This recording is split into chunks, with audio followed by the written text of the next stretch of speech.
Good evening friends. তো বন্ধুরা, আজকে আমি আরও একটি নতুন কেসে আপনাদেরকে শেয়ার করছি।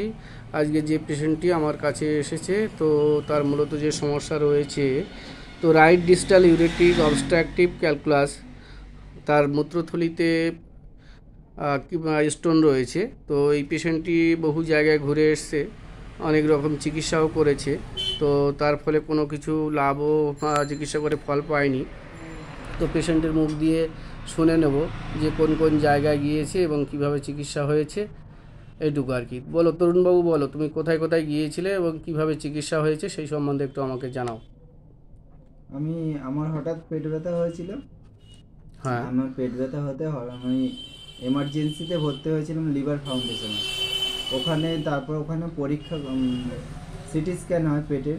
সিটি স্ক্যান হওয়ার পরে জানা গেল মূত্রথলিতে একটা স্টোন হয়েছে, মানে পাথর হয়েছে, মূত্রথলিতে স্টোন হয়েছে। তারপর ওখান থেকে লিখে দিল ইউরোলজিস্ট ডাক্তার দেখানোর জন্য। ওখান থেকে লিখে দিতে আমি ওখান থেকে পিএলএসে একটা ডাক্তারকে দেখিয়েছিলাম। পিএলএসে ডাক্তারকে দেখানোর পরে ওখানে এক সপ্তাহ ওষুধ খেতে বললো, এক মাস ওষুধ খেতে বললো। 1 মাস ওষুধ খাওয়ার পরে আবার পরীক্ষাটা করলাম, কিন্তু ফল তেমন কিছু পেলাম না। তারপরে আমি ওখান থেকে অপারেশন। কার কাছে শুনে এসছো কিভাবে এসছো সেটা আমাকে জানাও। কার কাছে শুনে এসছো?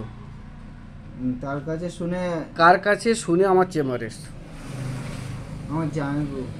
তোমার জামাইবাবুর কাছ থেকে, তাই তো?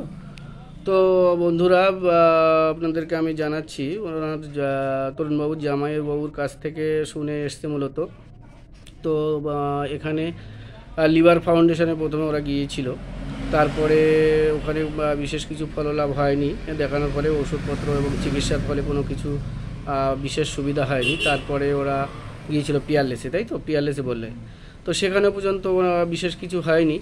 তো কোনো রকম ফলাফল বা সুচিকিৎসা দ্বারা বা কিছু বা বিশেষ কিছু হয়নি। তো প্রথমে রিপোর্টে ওরা যে দেখিয়েছিল যে 6.9 mm একটা ইয়ে ছিল আর কি, সাইজ ছিল ক্যালকুলাসের 6.9 mm। এই রিপোর্টে রয়েছে যে 6.9 mm। তো পরের রিপোর্টটায় রয়েছে সেখানে 7 mm হয়ে গেছে, তো আরও বেড়ে গেছে বন্ধুরা।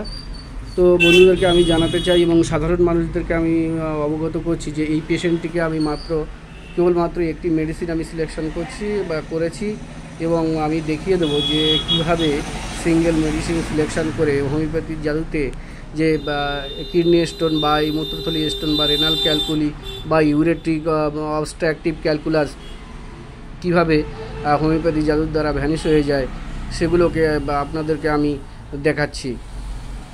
ধন্যবাদ।